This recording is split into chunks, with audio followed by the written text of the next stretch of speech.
मजेदार आहे झाले. त्या गावात लेल्यांची कुटुंब बरीच होती. कालांतराने त्यांच्यात वाद सुरू झाले. त्यांचे दोन भाग झाले. पोटजातीच म्हणा हवं तर. इतरांनी त्यांना नावेही दिली. एका पार्टीचं नाव असलेले आणि दुसऱ्याचे नसलेले. त्यात असलेल्यांची पार्टी जोरात होती, पैशाने मजबूत. पण नसलेले काही कमी जिद्दीचे नव्हते. त्यांच्यात भांडणे खूप झुंपत. असलेले म्हणत, तुम्हाला इथं राहायचा हक्क नाहीये, तुम्ही काही नसलेलेच आहात, तोंड वर करून करून बोलू नका. नसलेले चिडून म्हणायचे, तुमचा हसून उपयोग काय, नुसता भार धरणीला. नसलेल्यांची पार्टी जरा परिस्थितीने बेतायची, त्यामुळे शेवटी माघार घ्यावी लागेल. कालांतराने असलेल्यांमध्ये दोन पार्ट्या पडल्या. ते बहुधा या नसलेल्यांचेच कारस्थान.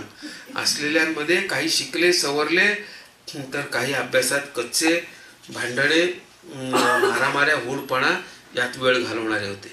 ते आधीचे यांना तुच्छ समजत. पुढे त्यांनाही नावे मिळाली. एक पार्टी सुधारलेले आणि दुसरी बिघडलेले. सुधारलेले बोलायला ऐकायचे नाहीत, पण बिघडलेल्यांची मसल पॉवर जबरदस्त. पुढे पुढे तर कशाही वरून पोटजाती पडू लागल्या. काही बसलेले, काही चाललेले, काही पौडलेले.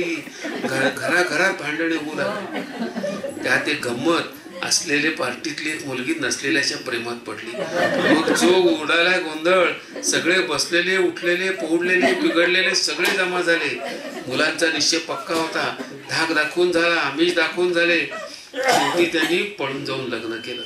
त्या मुलाच्या आईबाप इकडे आणि नवदाम्पत्य तिकडे एकमेकांच्या आठवणीने झुरू लागले. शेवटी सगळी लेले जमात काळजीत पडली. कोणाला अन्न जाईना. शेवटी एक असलेले उठला. हाका मारून सगळ्यांना जमवले. सगळे जमले, कारण घराघरात प्रेम जमण्याची भीती होती. असलेल्यांनी नसलेल्यांना मिठी मारली. म्हणाले, आता तुम्ही आम्ही एकच. आता तुम्ही असलेले झालात.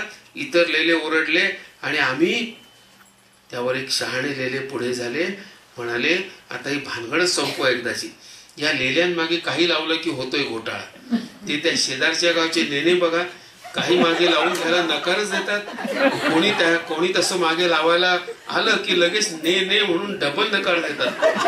म्हणून नेण्यांच्यात भांडणाचा शिरकाव नाही. सगळ्यांनी टाळ्या वाजवून याला संमती दिली. सगळे नदीवर गेले. तिथे आपापली बिरुदं काढली. या सगळ्या अस नस बिघड वगैरेंचे काठोडं बांधलं आणि नदीत बुडवलं. सगळे आनंदाने घरी परतले. आणि त्यांचे परतलेले झाले नाही, ते लेलेच राहिले.